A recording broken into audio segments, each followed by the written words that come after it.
मुझे जहाज में एक मिल गया था महाराज, एक उससे बोला कि मैं ईश्वर को नहीं मानता। एक लाइन में उत्तर दिया और फिर वो पूरे 1.25 घंटे तक चुप रहा और रोता रहा। और आपको भी ठीक लगे तो इस प्रश्न पर आप अपनी मोहर लगाना। उसने कहा मैं ईश्वर को नहीं मानता। मैंने कहा तुम ईश्वर को इसलिए नहीं मानते कि नहीं मानते? तुम ईश्वर को इसलिए नहीं मानते क्योंकि तुम ईश्वर को नहीं जानते, अभी तुम्हें परिचय नहीं है, पता नहीं। भौमिक कोई है जो जहां कहीं बैठे हों, 31 वर्ष के हैं। पहला प्रश्न इन्हीं का लेते हैं। उन्होंने लिखा है कि भगवान श्री राम जी को वनवास क्यों मिला? क्या डेस्टिनी रावण को मारने की कोई दूसरी भूमिका नहीं बना सकती थी? और भगवान ने जैसे बाकी राक्षसों को मारा, रावण को भी सीधे ही मार सकते थे। भौमिक ने सवाल पूछा है। पहली बात तो इस बात के लिए इसको आशीर्वाद बहुत बहुत, जहां बैठे हो। भौमिक 31 वर्ष के हैं। भारत प्रश्न पूछना सीखता है। भारत का मतलब ही है जो ज्ञान की साधना के लिए सतत रत है, वो भारत है। इसीलिए विश्व में कहीं प्रश्नों से मुंह छिपाया जाता हो, भारत में मुंह नहीं छिपाया जाता। विश्व के दूसरे हिस्सों में हम कहानी सुनते हैं कि दो बच्चों ने, एक युवक ने, एक युवती ने स्वर्गिक बाग में एक वर्जित फल खा लिया कि ये फल नहीं खाना, उन्होंने खा लिया तो उन्हें उस बाग से निकाल दिया गया, बागे बहिश्त से हुक्मे सफर कर दिया गया। ये दूसरी संस्कृति है। और एक संस्कृति भारत की है कि एक छोटा सा बच्चा जिसकी मां किसी कार्य के लिए चली गई थी, वो भूख से व्याकुल हुआ, बाल समय रवि भक्ष लियो, बालकपन में ही सूर्य को खा लिया। तो किसी ने उसकी निंदा नहीं की, किसी ने उसे स्वर्ग से निकाला नहीं। इंद्र ने उसे वरदान दिया कि तुझ पर कोई अस्त्र प्रभावी नहीं होगा। जल ने वरदान दिया कि तू डूबेगा नहीं। अग्नि ने वरदान दिया कि तू जलेगा नहीं। यह भारत की परंपरा है। अगर प्रश्न करते हैं तो उत्तर के साथ आशीर्वाद भी मिलता है। यह भारत की परंपरा है। तो भौमिक ने पूछा है कि भगवान को, रावण को मारना तो सीधे मार देते, क्या जरूरत थी इस कहानी की? वनवास मिला, फिर जंगल गए, पत्नी का अपहरण हुआ, फिर ढूंढते फिर रहे हैं, रो भी रहे हैं। त्रैलोक्य का स्वामी रो रहा है। और जैसे हम और आप सामान्य मनुष्यों की तरह विलाप करते हैं, उस समय जब कोई दुर्घटना हो जाती है तो समझ में आना बंद हो जाता है कि क्या करना है। ऐसे में वो उनको समझ नहीं आ रहा है। वो पशु पक्षी से पूछ रहे हैं, हे खगमृग, हे मधुकर श्रेणी, तुम देखी सीता मृग नैनी। एक ऐसा भगवान जो बरसात में बादल कड़कने पर पत्नी के अपहरण के बाद डर रहा है, जिनकी भ्रकुटी के हिल जाने से सृष्टि में प्रलय आ जाती है, भ्रकुटी विलास सृष्टि लय हुई, वो राम, वो अपने भाई, छोटे भाई से कह रहे हैं कि घन घमंड नभ गरजत घोरा, आकाश में बादल घमंड के साथ गरज रहे हैं। और हे लक्ष्मण, तुम्हारी भाभी है नहीं, प्रिया विहीन मन डरपत मोरा। यह तो हो सकता है कि पति घर पर ना हो और अचानक बालकनी पे आवाज हो तो पत्नी डर जाए। ऐसा तो अक्सर होता है। आप के साथ भी हुआ होगा कभी ना कभी कि आपने पति को फोन किया कि सुनो बाहर आवाज आ रही है। लेकिन ऐसा संभव बहुत कम हो सकता है कि पत्नी मायके चली जाए या कहीं चली जाए और पति डर जाए। ये संभव नहीं है। लेकिन कल भी मैंने बताया था कि भगवान ने जब प्रस्तुति दी एक मनुष्य के रूप में आकर, अवतार के रूप में आकर, इसलिए नहीं दी कि उन्हें भगवान स्वयं को सिद्ध करना था। वे भगवान तो है ही, ईश्वर तो है ही। बहुत सारे लोग मुझे मिलते हैं कि कहते हैं मैं ईश्वर को नहीं मानता। आपको भी मिले होंगे, यहां भी एक आध कोई बैठा होगा।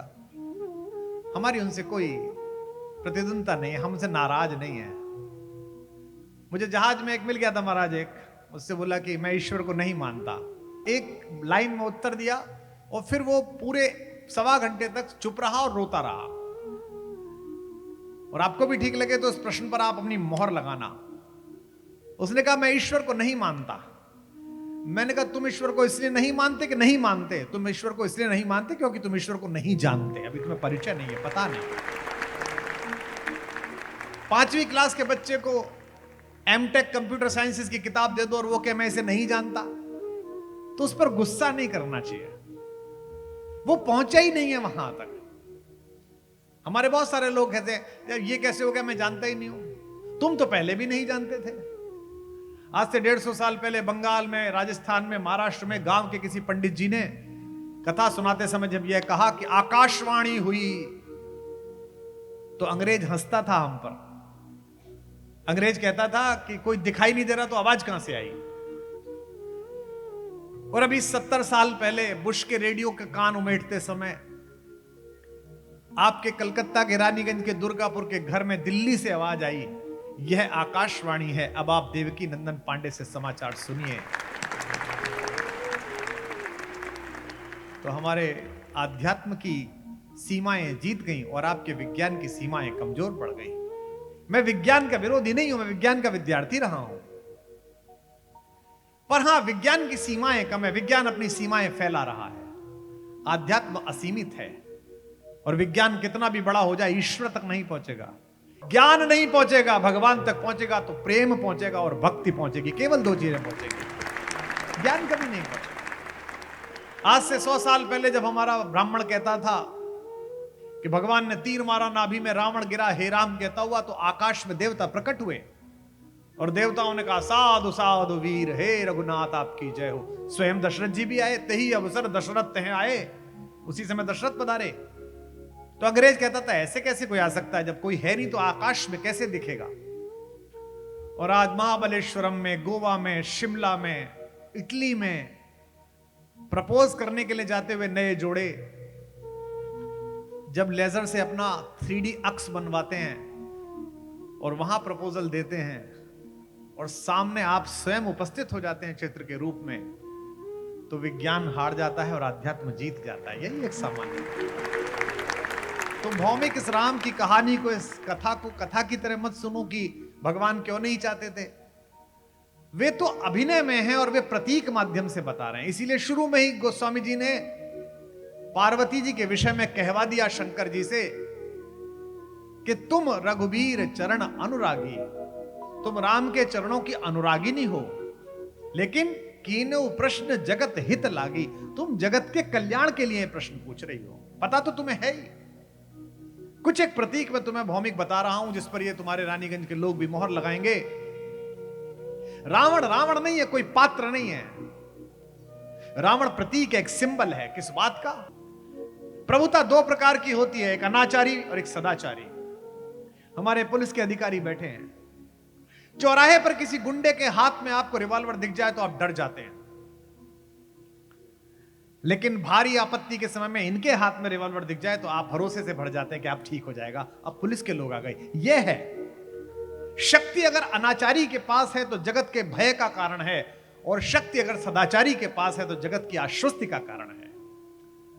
परमाणु बम अगर कोरिया के एक जोकर के पास है तो पूरी दुनिया डरी हुई है, हमारे पड़ोसी के पास है तो दुनिया डरी हुई है, लेकिन भारत के पास है तो दुनिया आश्वस्त है कि यह देश कोई गलत काम नहीं करेगा। इसे सदाचार कहते हैं, यह प्रतीक है। रावण ज्ञानी है, बहुत ज्ञानी है, लेकिन ज्ञानी हो जाना सब कुछ नहीं है। ज्ञान का नियंत्रण बहुत आवश्यक है। रावण प्रतीक है अनियंत्रित ज्ञान का, उत्तम कुल में पैदा होने के बाद भी अधम आचरण का। रावण प्रतीक है सिद्धियों के, परम अहंकार का। और उनके विपरीत राम कौन है? परम तेजस्वी होते हुए भी परम विनम्रता के, सबसे हाथ जोड़ने वाले, संतों के, मुनियों के, समाज के, धेनु के हित के संरक्षण करने वाले। इससे क्या तात्पर्य मिला भौमिक? इससे यह मिला कि शक्ति कितनी भी विराट हो जाए, अगर शक्ति के साथ मर्यादा नहीं है तो चाहे रावण हो चाहे हिटलर हो, एक ना एक दिन मारा जाता है और खलनायक कहलाता है।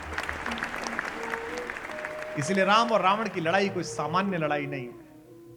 यह अनाचार के खिलाफ खड़े हुए एक मनुष्य का एकात्म पराक्रम है, देवता का नहीं है, मनुष्य का है।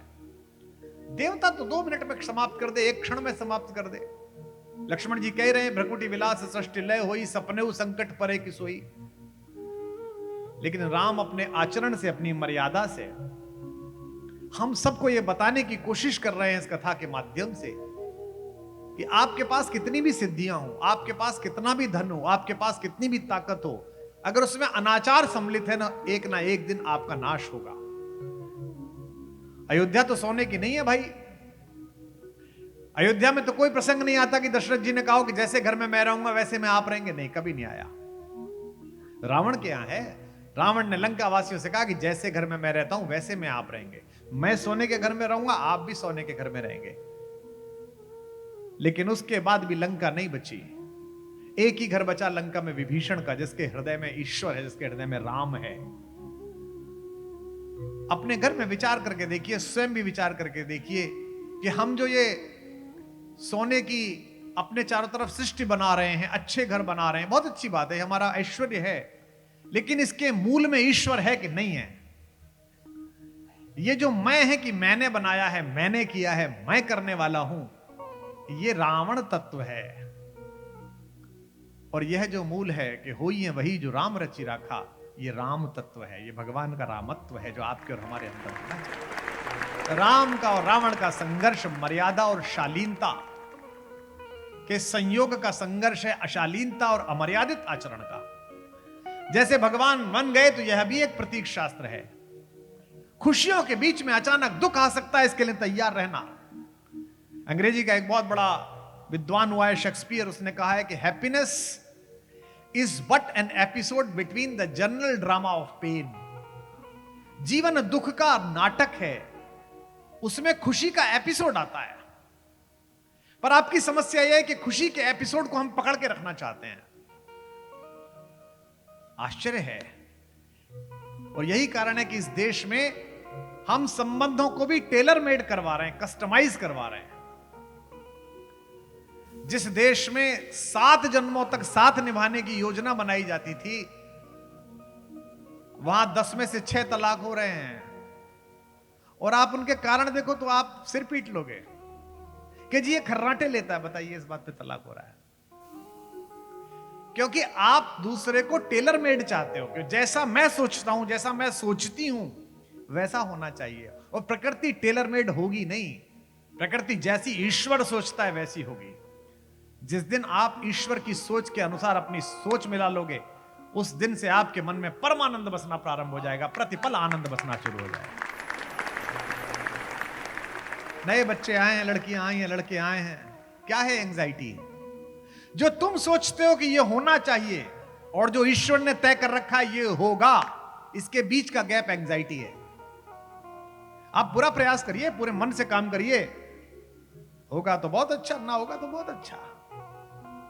ना होगा तो उसने तय कर रखा है, असफलता भी ये तय कर रखी है कि होगा।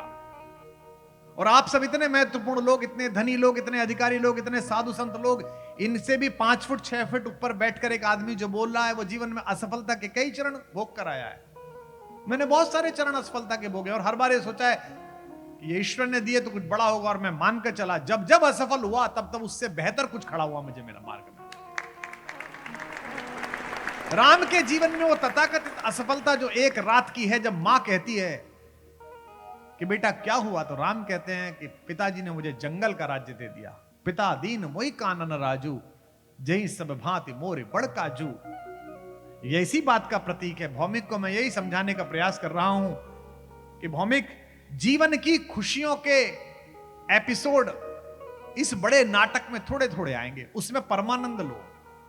अच्छा मुझे बताओ आप लोग, तपती हुई गर्मियों के बाद, बंगाल में तो खूब गर्मी पड़ती है हमारे उत्तर भारत की तरह, खूब गर्मी पड़ रही हो, अचानक जून के पहले दूसरे हफ्ते में बादल घुमड़ आए, हवाएं चलने लगे, ठंडी ठंडी हल्की सी बरसात हो, तो बालकनी पर खड़े होकर आप ये थोड़ी करते हो कि अब ये कितनी देर तक चलेगा, इसे कैद करूं।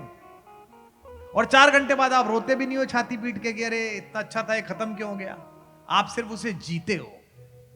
लेकिन जीवन में आपने सदा देखा होगा, जब भी सुख का समय आता है आप सोचते हो ये कैद कैसे रहेगा।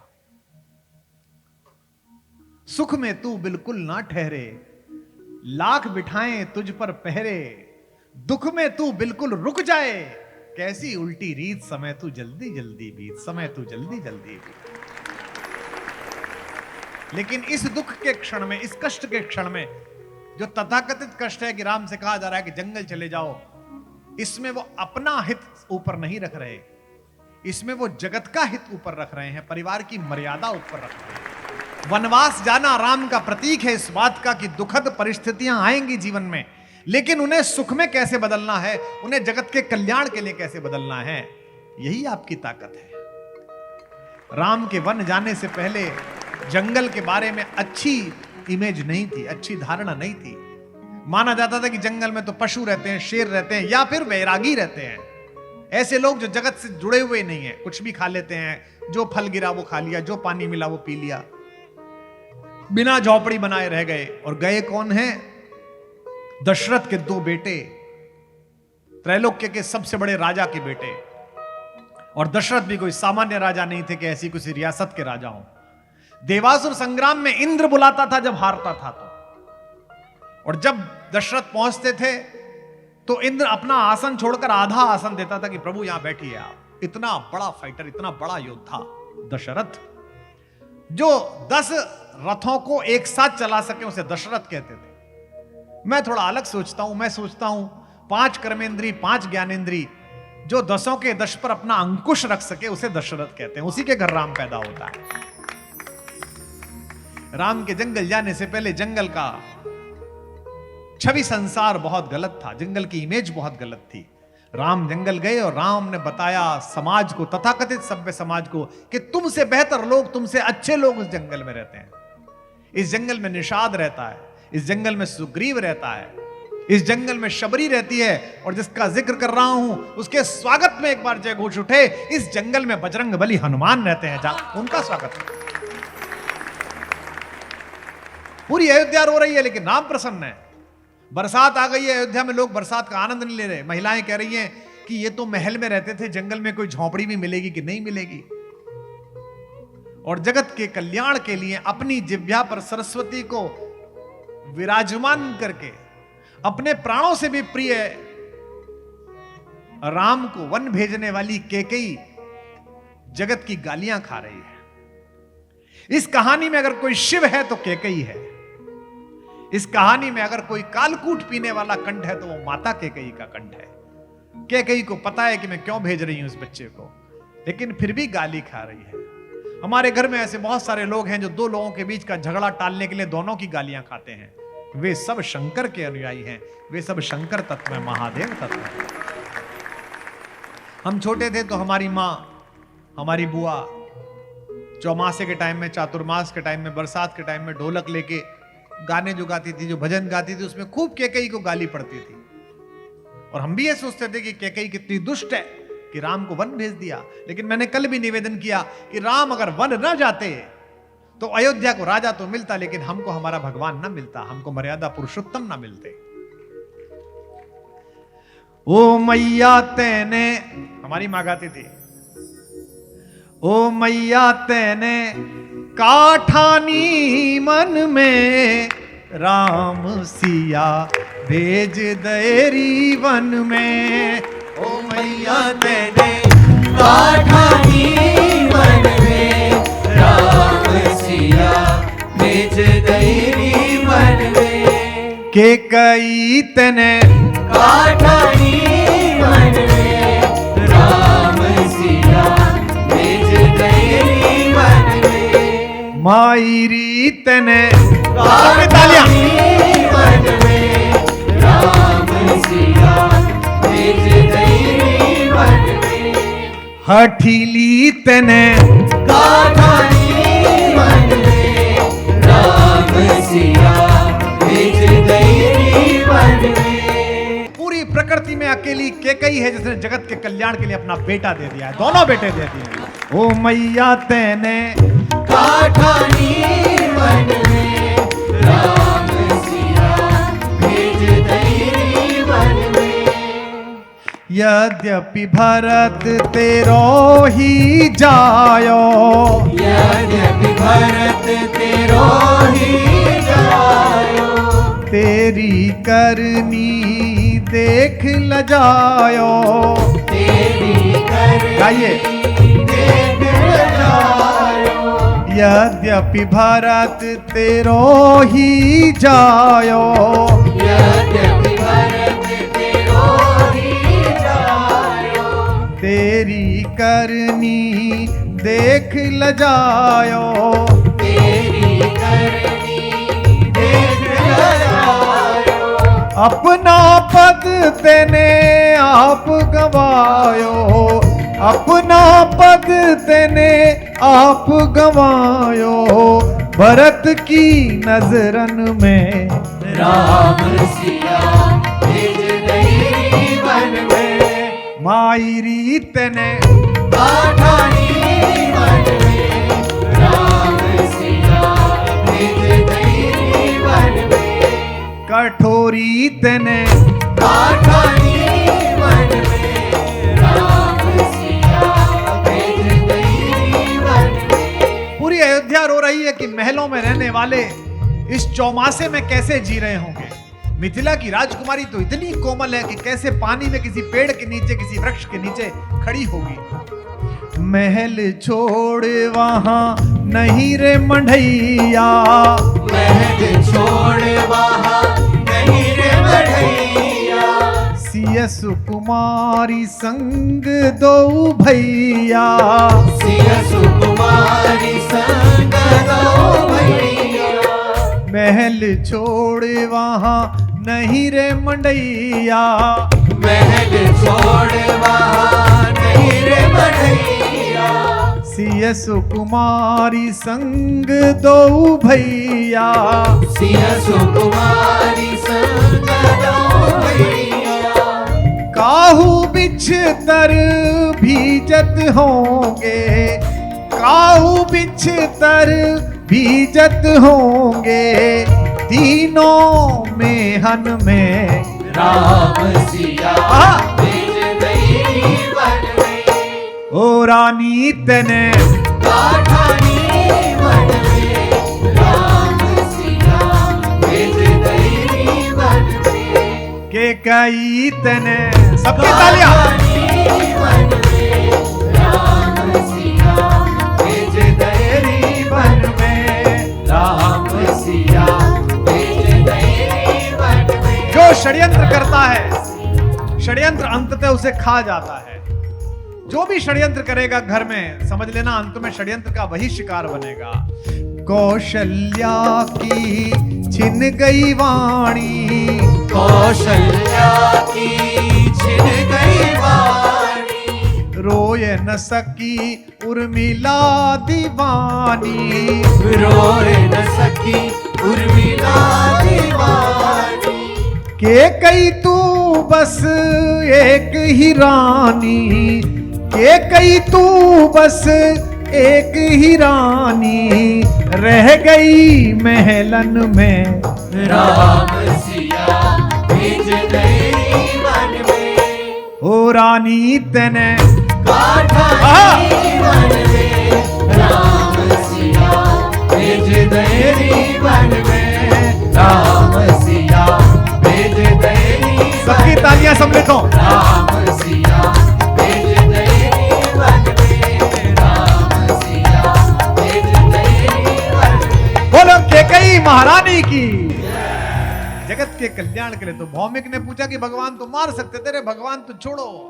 उनके छोटे भाई, आध्यात्म रामायण में एक श्लोक आता है, कवि कहता है कि लक्ष्मण अपने उल्टे पैर के अंगूठे से धनुष की प्रत्यंचा खींच के रावण को मार सकते हैं, लेकिन उसके बाद भी इतना कथाक्रम बना।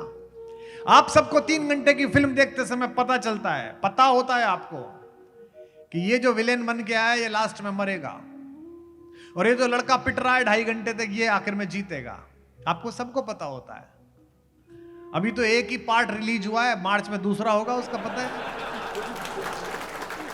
उसमें भी 2-3 जो लिखे हुए वो बड़े साहब जो गए हैं बंबई से भाग के, वो भी जाएंगे ही, है ना। एक ही बनाई भाई ने फिल्म, हिंदुस्तान पाकिस्तान दोनों ही हिल गए 3.5 घंटे में, वो भी हिल गए, ये भी हिल गए एक धुरंधर में। सबको पता है, लेकिन फिर भी देख रहे हैं, उत्सुकता के साथ देख रहे हैं। सबको पता है कि शोले के आखिर में क्या हुआ था, लेकिन फिर भी जब आ रही है तो आप बैठ के देख रहे हैं, क्योंकि वो कहानी का जो मॉरल है, जो नीचे नीचे चल रहा है, वो आपको पुष्ट करता है। आदमी के मन में सदिच्छा पैदा होती है। देखिए, इतने आक्रमण हुए, बहुत सारे लोगों ने अपने मत का परिवर्तन किया, लेकिन एक चीज ऐसी पूज्यपाद तुलसीदास जी ने रच दी रामचरितमानस, कि उसके बाद भारतीय मनुष्य के अंदर यह आस्था आ गई कि ये सरहद पार फरक्का से, फरजाना से आए हुए जो लोग हैं ऊंट की पीठ पर, ये तो थोड़े से समय के राजा हैं, ये तो कम शक्तिशाली राजा हैं। वलकल पहनकर एक वनवासी ने दुनिया के सबसे बड़े गुंडे को उसके घर में जाके मारा था, तो इनका भी एक ना एक दिन नाश हुआ। ये महत्व